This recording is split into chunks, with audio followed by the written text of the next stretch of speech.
The war room fell silent as the holographic display flickered to life. Commander Taiyang Park stood before the Galactic Coalition Council, his hands clasped behind his back. Around him sat representatives of 5 alien species, each one more ancient and powerful than humanity had ever imagined possible. Their eyes, in various shapes and colors, watched him with barely hidden contempt. The council leader, a tall being with silver skin and 3 arms, spoke first. His voice echoed through the chamber like distant thunder. So humanity wishes to join our war. Tell me, Commander, what makes you think your primitive species can help us when we have been fighting for 30 years? Taiyang met his gaze without flinching. Behind him, the holographic display showed Earth. The blue planet was scarred with black marks where the Vralith swarm had attacked 6 months ago. Cities burned, millions died, but humanity survived, and now they wanted revenge. We may be young, Taiyang said quietly, but we know how to fight. The Vralith came to our world thinking we would be easy prey. They were wrong. Another council member laughed, a sound like breaking glass. You fought off a scout force, congratulations. We have been losing entire star systems to the swarm. Fleets that could destroy your entire solar system have fallen to them. What can you possibly offer us? Taiyang pressed a button. The display changed, showing human soldiers fighting the Vralith in the ruins of Sol. The aliens leaned forward, watching as humans used weapons that seemed crude compared to Coalition energy beams. Explosives, fire, kinetic rounds that tore through Vralith flesh. But most importantly, the aliens saw something they had forgotten. Humans fighting with absolute fury, never retreating, never surrendering. We can offer you what you have lost, Taiyang said. The will to win. The council chamber erupted in angry voices. Some called him arrogant. Others demanded he be thrown out. But the council leader raised a hand and silence fell once more. Very well, he said. Humanity will have 6 months to prove itself. We will assign you to the Kasali system. 3 planets are about to fall to the swarm there. If you can hold them, we will consider your petition for full membership. Taiyang bowed slightly. He knew what this meant. The council was sending them to die. The Kasali system was already lost in their eyes. They expected the humans to fail, but at least humanity would buy them a few more weeks. As Taiyang left the council chamber, a young woman in a human uniform waited for him.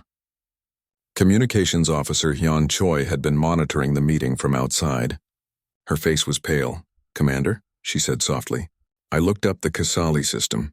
The Coalition lost 40 ships there last month. They are calling it a death trap. Taiyang nodded. I know, but it is what we have. Send word to Captain Doyen and the fleet. We move out in 12 hours. Across the Coalition flagship, news of humanity's assignment spread quickly. In the pilot ready room, Minho Kim gathered his squadron leaders. He was a veteran of the Battle of Seoul, where he had flown against the Vralith scouts for 3 days without rest. Now he commanded the human fighter wing, 60 small craft that the Coalition considered barely worth noticing. Listen up, Minho said, studying the faces of his pilots. The Coalition thinks we are going to die. They have given us an impossible mission because they want us to fail. So here is what we are going to do. We are going to win. One of the younger pilots, Suman Bay, raised her hand. How, sir? The swarm has hundreds of bioships in that system. We have 1 carrier and a dozen support vessels. Minho smiled grimly. Because we are going to fight like humans, not like the Coalition. The aliens use long-range energy weapons. They try to outshoot the swarm from a distance, but the Vralith can regenerate from energy damage. So what do? Hit them hard and close, another pilot answered. Kinetics and explosives. Rip them apart before they can heal. Exactly, Minho said. And one more thing. While they focus on our fighters, our Marines are going to board their ships and tear them apart from the inside. The pilots looked at each other nervously. Boarding a Vralith bioship was considered suicide by every species in the Coalition. The swarm's ships were living things, filled with organic horrors that could tear apart armored soldiers in seconds. No Coalition force had successfully boarded a swarm vessel in over a decade. In the engineering bay, Jisoo Han worked frantically to prepare the human ships for combat. As chief engineer of the carrier Indomitable, she had seen the Coalition's technology and found it impressive but inflexible. The aliens had been fighting the same way for 30 years, using the same tactics, the same weapons. They had forgotten how to adapt. Chief, one of her assistants called out, the Coalition engineers are asking why we are loading so many kinetic rounds. They say energy weapons are more efficient. Jisoo wiped sweat from her forehead. Tell them we are human. We do things differently. She looked at the racks of missiles, railgun ammunition, and nuclear warheads being loaded into the Indomitable's weapons bays. The Coalition thought kinetic weapons were primitive.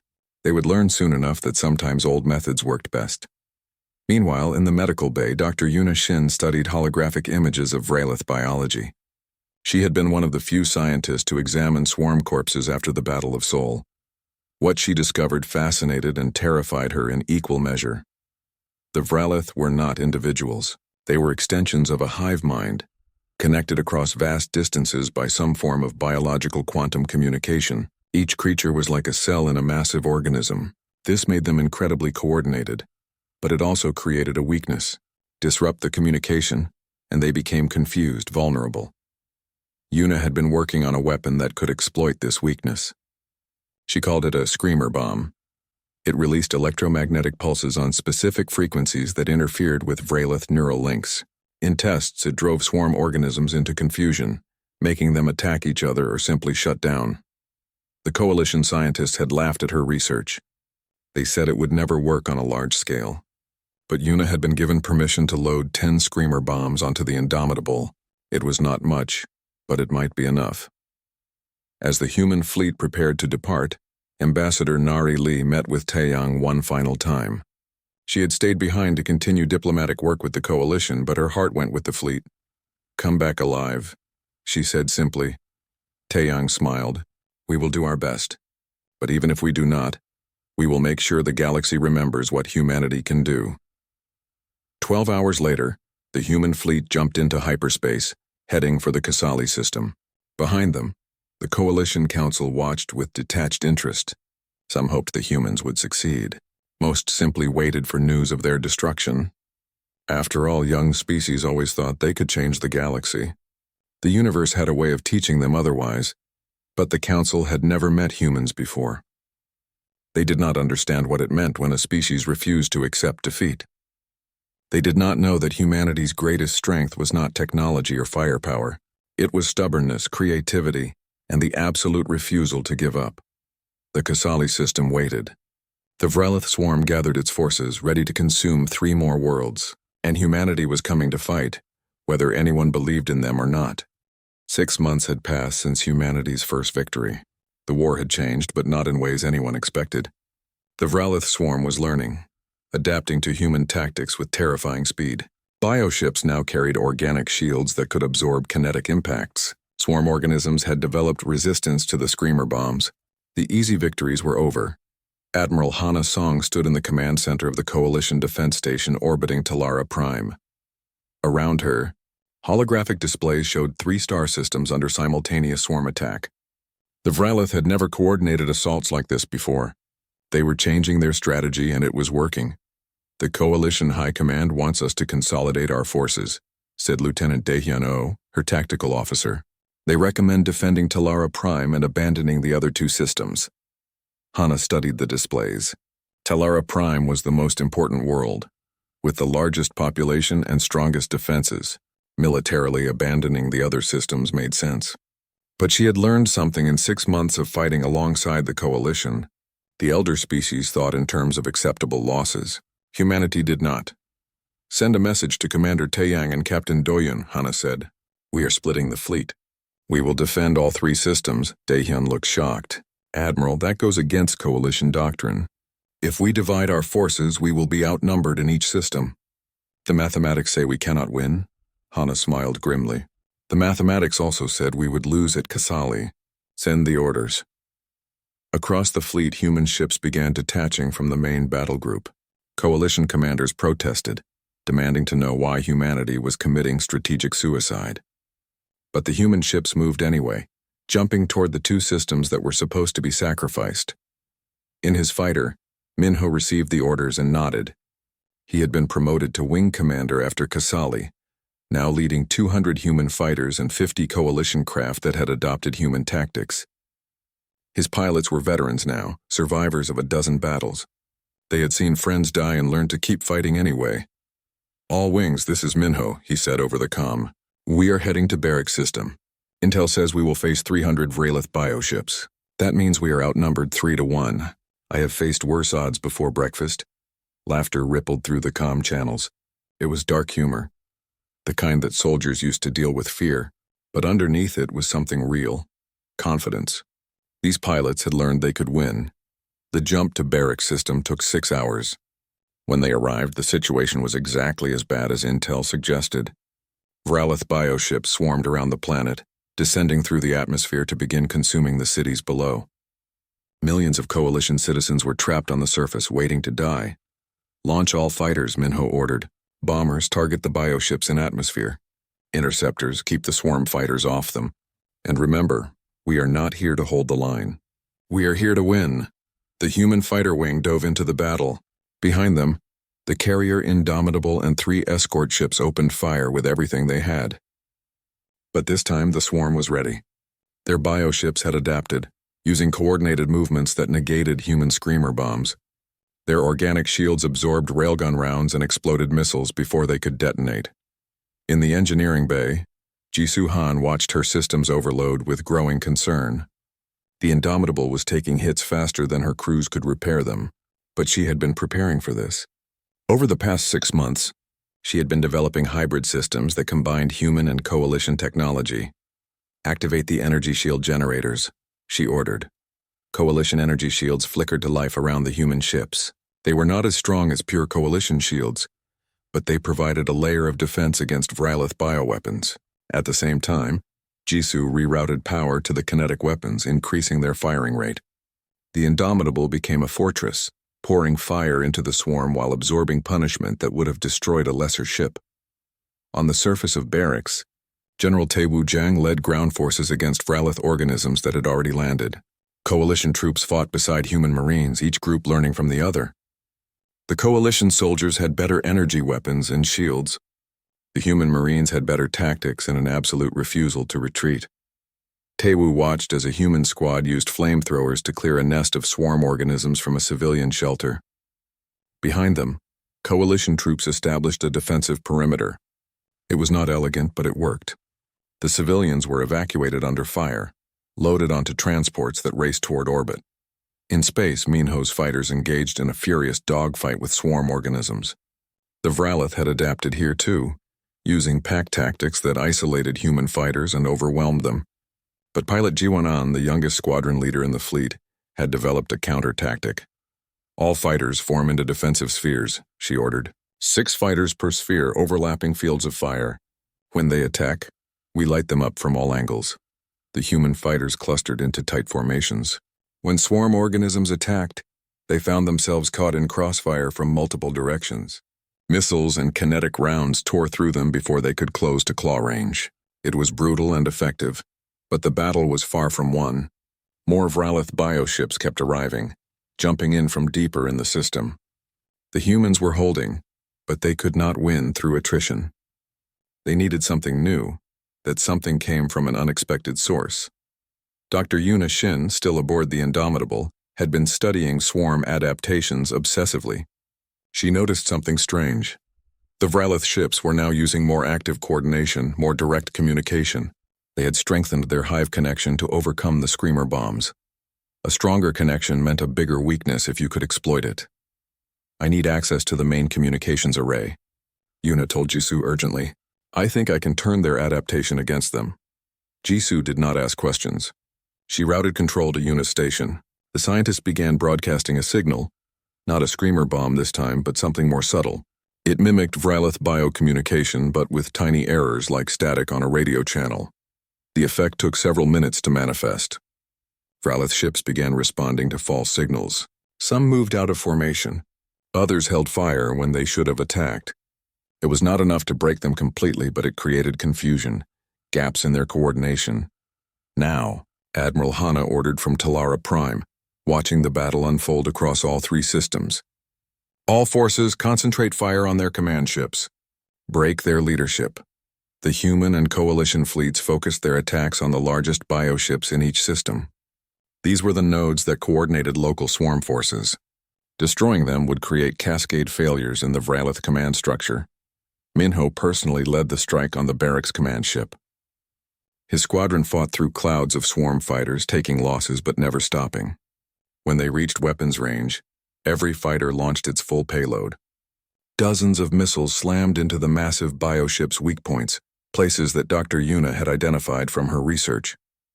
The command ship tried to regenerate, tried to adapt.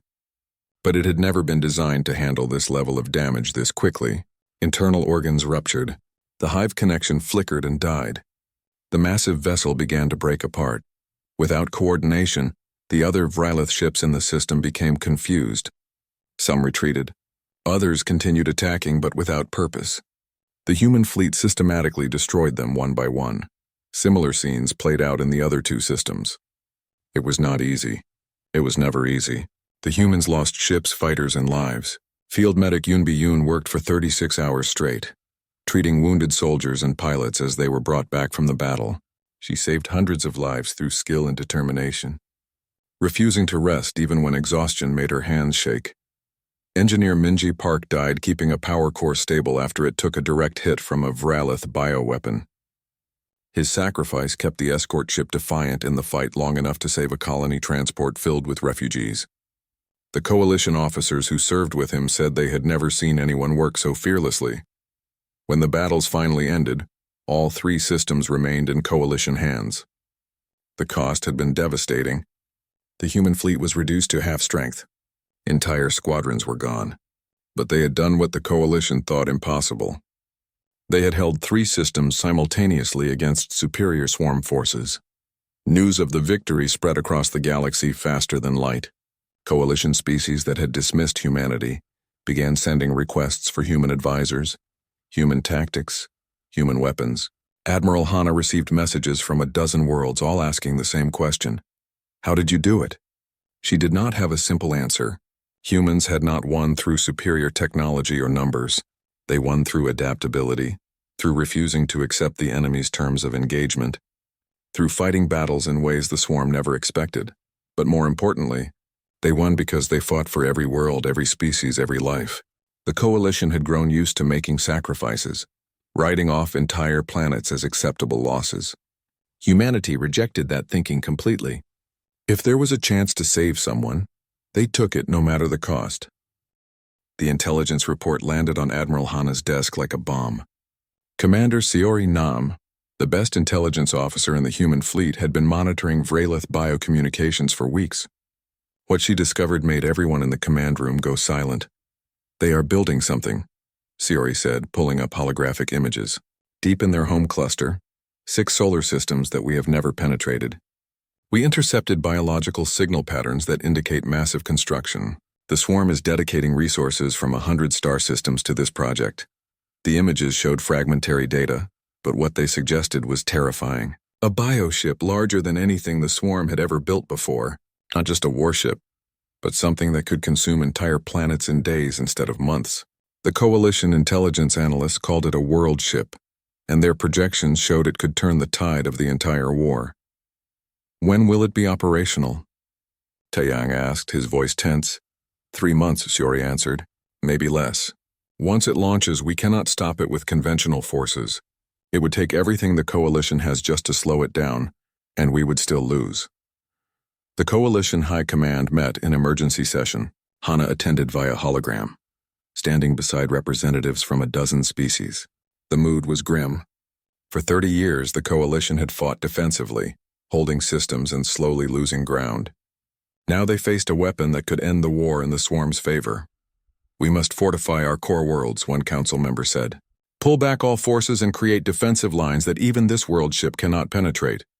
That means abandoning 50 systems, another protested. Billions of citizens left to the swarm. The argument raged for hours. Every species had a different opinion, different priorities. But they all agreed on one thing. Direct assault on the swarm's home cluster was impossible. No coalition force had ever penetrated that deeply into enemy territory and survived. Then Ambassador Nari Lee spoke. She had been quiet throughout the debate, but now she stood and addressed the council with calm certainty. You have been fighting to not lose for 30 years, she said. That is why you are losing. Humanity did not travel across the galaxy to play defense. We came here to win. Madness, a council member hissed. You suggest attacking their home cluster? That would require the largest fleet ever assembled, and even then, the casualties would be catastrophic. Yes, Nari agreed. It would. But if we wait for that world ship to launch, we all die anyway. At least this way we die fighting for victory instead of just delaying defeat.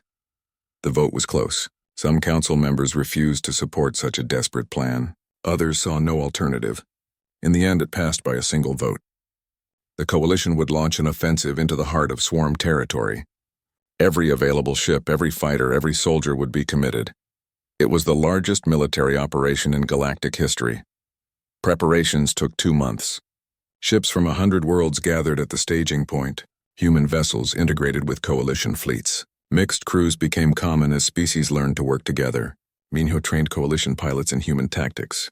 Jisoo helped alien engineers retrofit their ships with hybrid weapons systems. Chief Science Officer Kyung Park made a discovery that changed everything. While studying Vralith communication patterns, he found something the coalition had missed for 3 decades. The swarm was not just a collection of ships and organisms. It had a central intelligence, a queen mind that coordinated everything across thousands of light years. Find the queen mind, Kyung explained to the fleet commanders. Destroy it and the entire swarm collapses. Every ship, every organism loses coordination. They will become just animals fighting on instinct. Where is this queen mind located? Admiral Hana asked. Kyung pulled up a star map. His finger pointed to the center of the Vralith home cluster.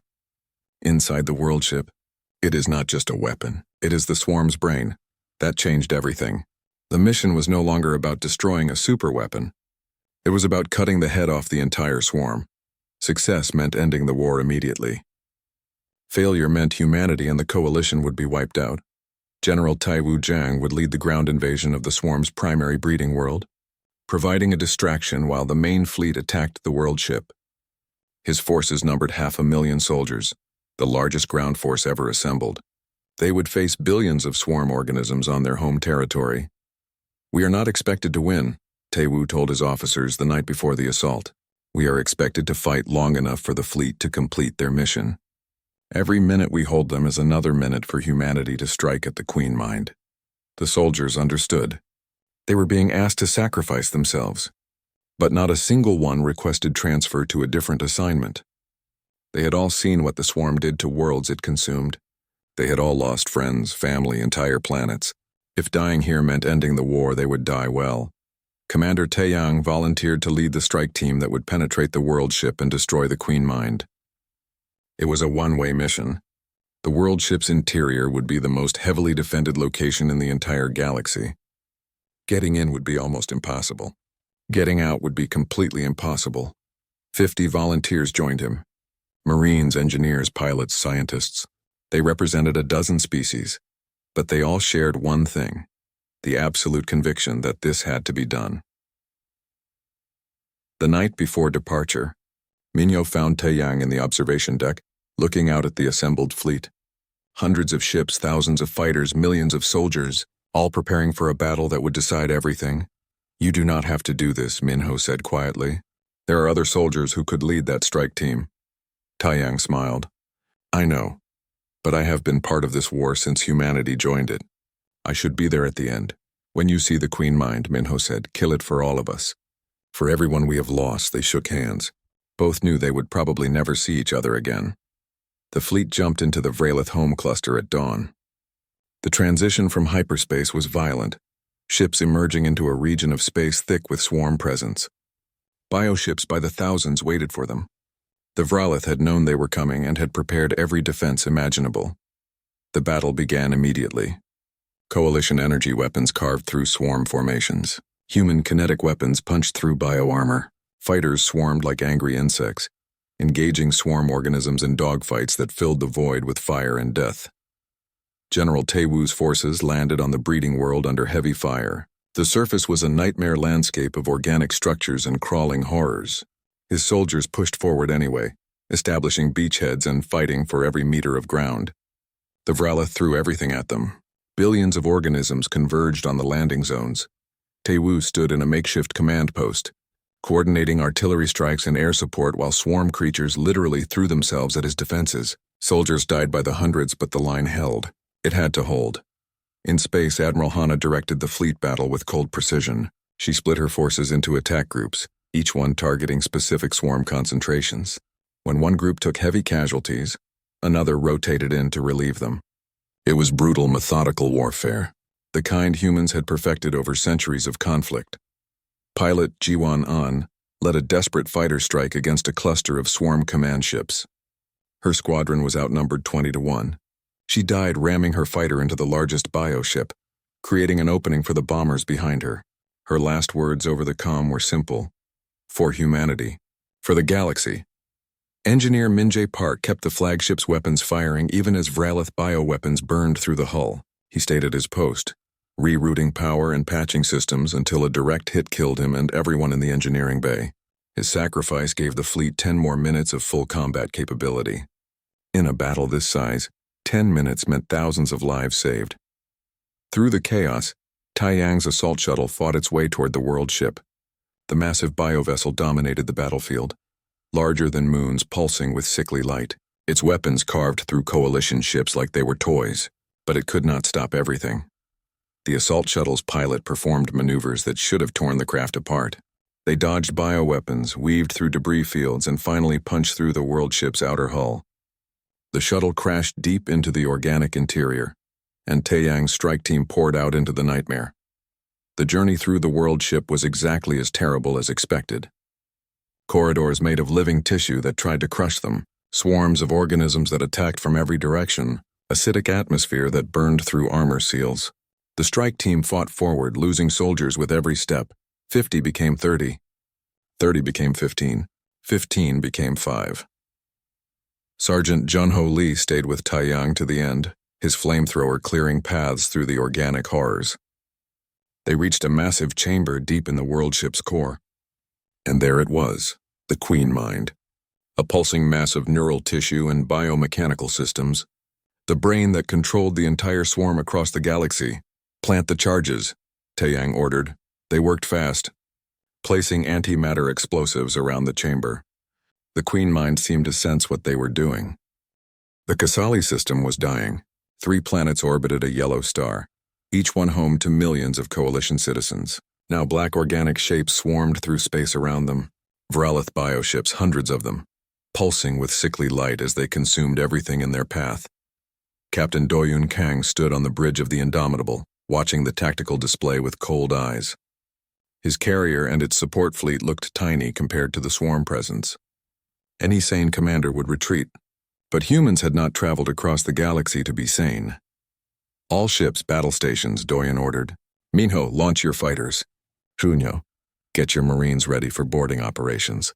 Jisoo, I need every weapon system online. Across the ship, klaxons blared. Pilots sprinted to their craft. Marines checked their armor and weapons one last time.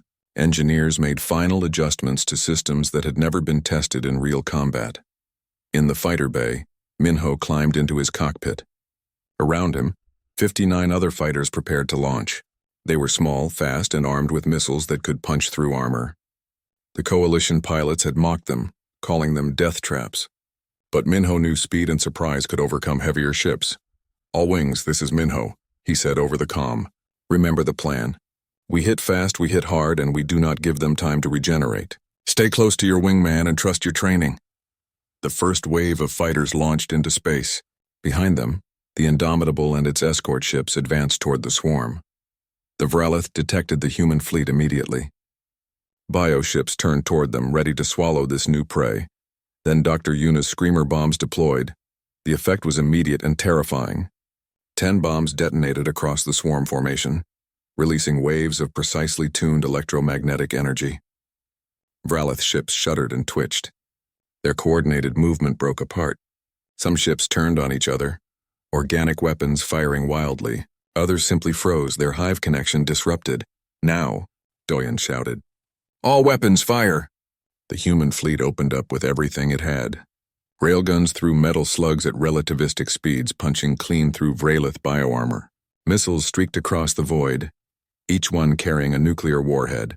Where coalition energy beams would burn and allow the swarm to heal, human kinetic weapons simply destroyed. Vralith ships exploded or tore apart, unable to regenerate fast enough. The swarm had never faced weapons like these.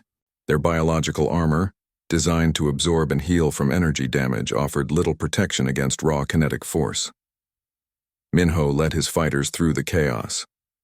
His tactical display showed dozens of swarm fighter organisms launching from the bioships.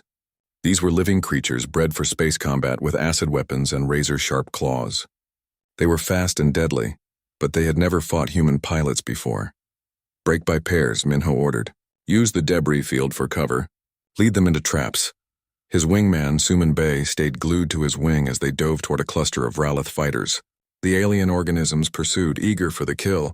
At the last second, Minho pulled up hard. Suman followed, and the Vralith crashed into a piece of destroyed bioship, tearing themselves apart. All across the battle space, human fighters used unconventional tactics. They fought like they were flying through Earth's atmosphere, not deep space. They used gravity wells, debris, even the corona of the nearby star to gain advantages. The swarm had numerical superiority, but humanity had experience fighting when outnumbered. On the Indomitable, Sergeant Junho Lee gathered his Marines in the assault bay. They wore heavy armor and carried weapons designed for close combat. Flamethrowers, shotguns, plasma cutters, and enough explosives to level a city block. "Listen up," Junho said, his voice calm despite the chaos outside. "We are about to do something no coalition force has done in years. We are going to board a Vralith bioship and kill everything inside it." The Marines checked their gear silently. They knew the stories. Vralith bioships were nightmares inside, filled with organisms designed to kill intruders. Acidic atmosphere, living walls that could crush armor, and swarms of smaller creatures that could strip flesh from bone in seconds. "The coalition thinks we are crazy," Junho continued. "They are probably right. But here is what they do not understand. We humans are very good at fighting in close quarters. We have been doing it for thousands of years. So we are going to take that bioship apart from the inside, and we are going to show the swarm what happens when they mess with humanity."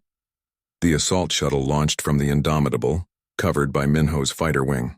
It raced toward a damaged Vralith bioship, one that Yuna's screamer bomb had left vulnerable. The shuttle's hardened prow punched through the organic hull, and Marines poured into the alien vessel. The interior was a nightmare. Walls pulsed with sickly light. The air burned lungs even through filters, and from every corridor, Vralith organisms charged at the human invaders. Junho's flamethrower roared to life. Fire filled the corridor, incinerating the first wave of swarm creatures. Behind him, Marines opened up with shotguns and automatic weapons, tearing through the organic horrors. The Vralith had evolved to fight with claws and acid. They had no answer for human firepower at point-blank range. "Move forward," Junho ordered. "We need to reach the ship's core and plant the charges." The Marines advanced through the bioship, fighting every step of the way. They lost soldiers to acid sprays and ambushes from the living walls. But for every human that fell, they killed dozens of Vralith organisms. The swarm had never faced an enemy that would willingly enter their ships and fight them in the darkness. Back in space, the battle continued.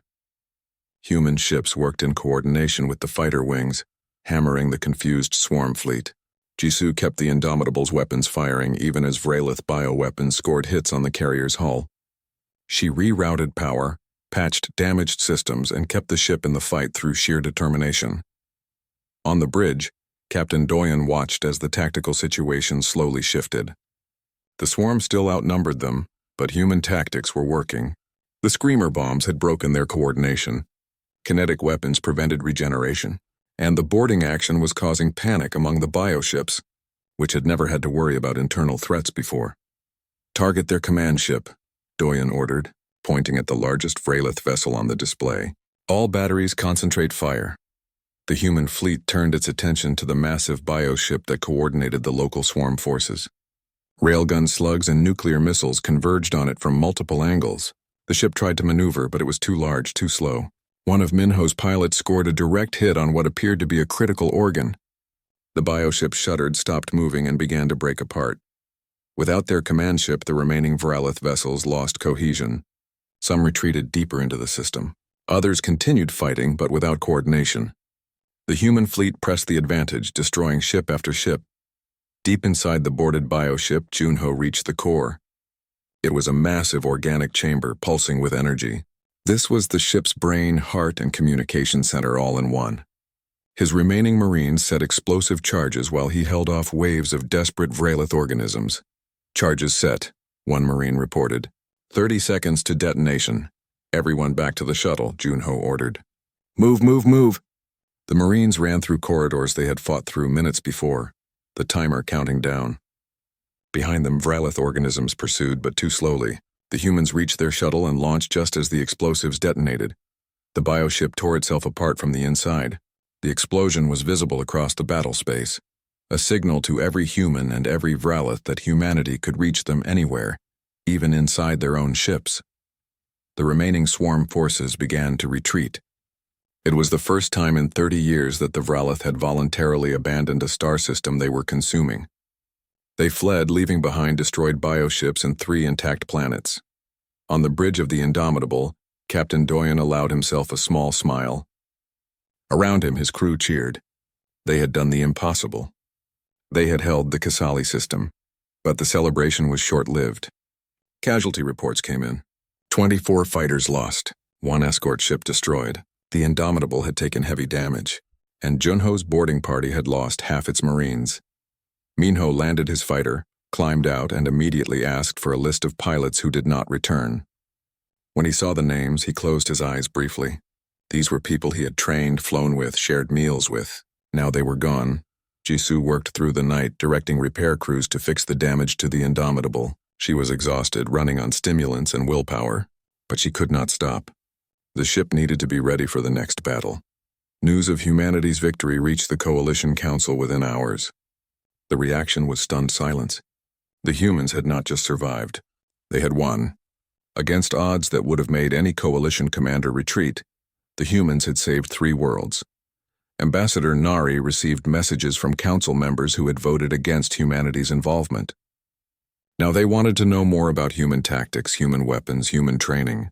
The species they had dismissed as primitive had just accomplished what Coalition fleets could not. But Nari knew the truth. Humanity had won, but at a terrible cost, 40% casualties. The silence was deafening. Across the battlefield, Vralith bioships simply stopped moving. Some drifted aimlessly through space. Others began attacking each other as individual organisms fought for dominance without the Queen Mind to control them. The coordinated threat that had terrorized the galaxy for decades fell apart in minutes. Minho stood on the bridge of his damaged fighter, watching through tear-filled eyes as the world ship's debris field expanded. Somewhere in that cloud of organic matter and twisted metal was his friend, his commander, his brother. Taeyang Park had given everything to end this war, and Minho would carry that weight for the rest of his life. "All fighters. Status report," he managed to say, his voice rough with emotion. The responses came in slowly. Out of 200 human fighters that had entered this battle, only 43 remained operational. Every single one was damaged. Every single pilot was wounded in some way. But they had survived, and more importantly, they had won. Admiral Hana's voice came over the fleet-wide channel. "All Coalition forces, this is Admiral Song. The Queen Mind has been destroyed. The swarm is broken. Begin search and rescue operations for all survivors. This war is over." Over. The word seemed impossible. For humanity, the war had lasted only a year. For the Coalition species, it had been 30 years of death and retreat. And now, suddenly, it was finished. On the breeding world, General Taewoo pulled his surviving soldiers back to the landing zones. Of the 500,000 troops he had led into battle, less than 200,000 were walking out. The casualties were staggering, but every single one of those soldiers had known what they signed up for. They had held the line long enough for Taeyang to complete his mission.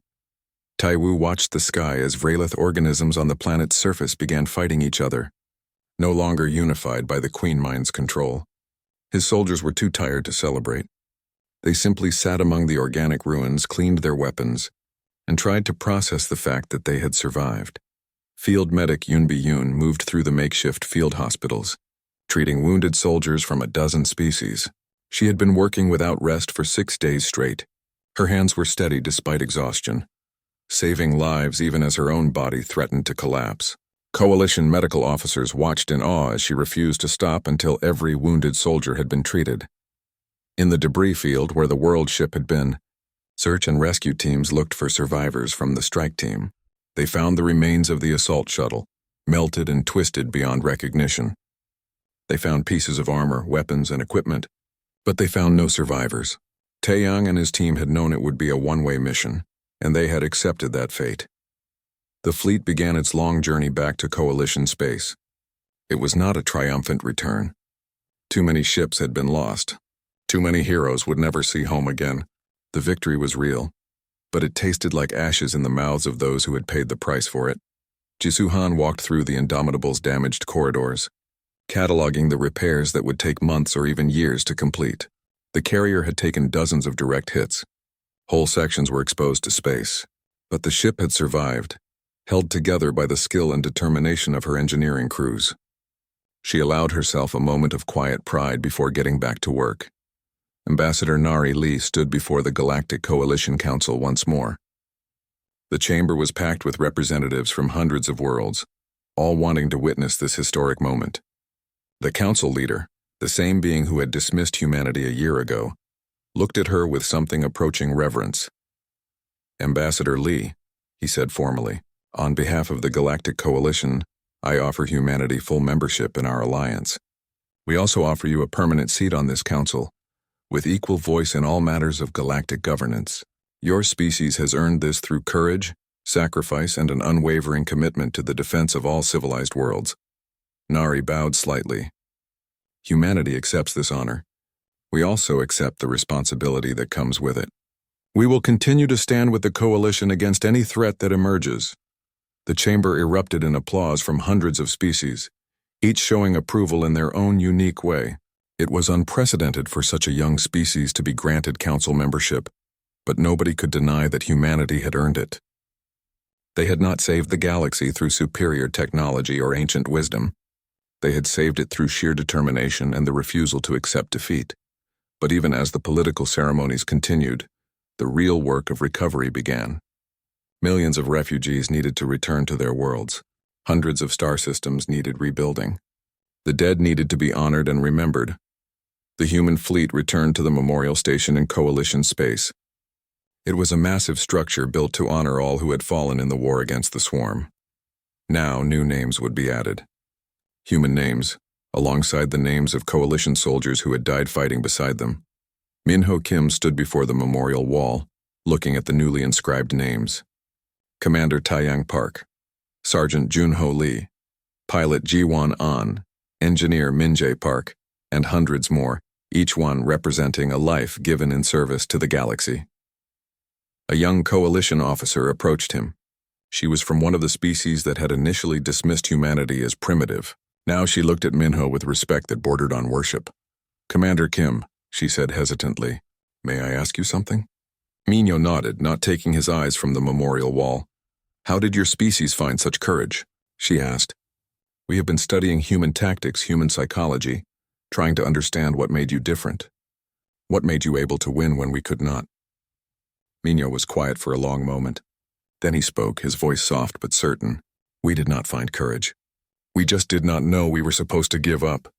When we joined this war, everyone told us it was unwinnable. They said the swarm was too strong, too numerous, too adaptable. But humans have a saying, the only way to lose is to quit fighting." He turned to look at the young officer. "And by the time we realized how bad things really were, we were already winning. So we kept going. We kept adapting. We kept fighting. Not because we were brave or special, but because stopping never occurred to us." The officer nodded slowly, processing this. "Your species has changed the galaxy, not just by defeating the swarm, but by teaching us that we had forgotten how to truly fight. We had accepted that some battles could not be won. Some worlds could not be saved. You showed us we were wrong." Minho smiled sadly. "We saved the galaxy. But look at the cost. 300,000 human casualties. Millions of Coalition soldiers. Entire fleets destroyed. I do not feel like a hero. I feel like a survivor who watched too many friends die." "That is what makes you a hero," the officer said quietly. "You understand the cost and you paid it anyway. The Council has authorized full military honors for all human casualties. Your people will be remembered alongside the greatest warriors in galactic history." After she left, Minho stood alone before the memorial wall. He reached out and touched Taeyang's name, carved in stone that would last for millennia. His friend would never be forgotten. None of them would. Dr. Yuna Shin published her complete research on Vralith biology. It would help the Coalition hunt down the remaining swarm fragments scattered across the galaxy. Without the Queen Mind, these organisms were dangerous but no longer an existential threat. It would take years to clear them all out, but the galaxy finally had time to breathe. Chief Science Officer Kyung Park received recognition from scientific institutions across 100 worlds. His discovery of the Queen Mind's location had made victory possible. But when interviewed, he always insisted he was just building on the work of countless other researchers, human and alien alike. The damaged ships of the human fleet underwent repairs at Coalition shipyards. Engineers from dozens of species worked alongside Jisoo Han and her teams, learning human methods while teaching their own techniques. The hybrid technology that emerged would define the next generation of Coalition vessels. General Taiwu Jiang returned to Earth briefly to attend memorial services for the fallen. He walked through the rebuilt sections of Seoul, seeing life returning to the city that had been devastated by the first swarm attack. Children played in parks where Vralith organisms had once hunted. The scars remained, but humanity was healing.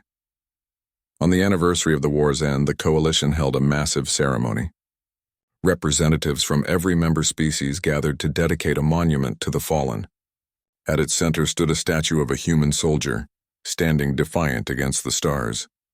The inscription read simply, "They refused to surrender. They saved us all." Admiral Hana Song gave a speech that was broadcast across the galaxy. She spoke of courage and sacrifice, of unity and determination, but she also spoke of the cost, ensuring that nobody forgot what had been paid for this victory. "We won this war," she said, her voice carrying across the assembled crowds. "But we must never forget those who gave everything for this victory. We must honor them not just with words and monuments, but by building a galaxy worthy of their sacrifice. A galaxy where cooperation replaces isolation, where unity overcomes division, where different species work together instead of apart." Minho stood in the crowd listening. Beside him were other survivors, pilots, engineers, soldiers, medics.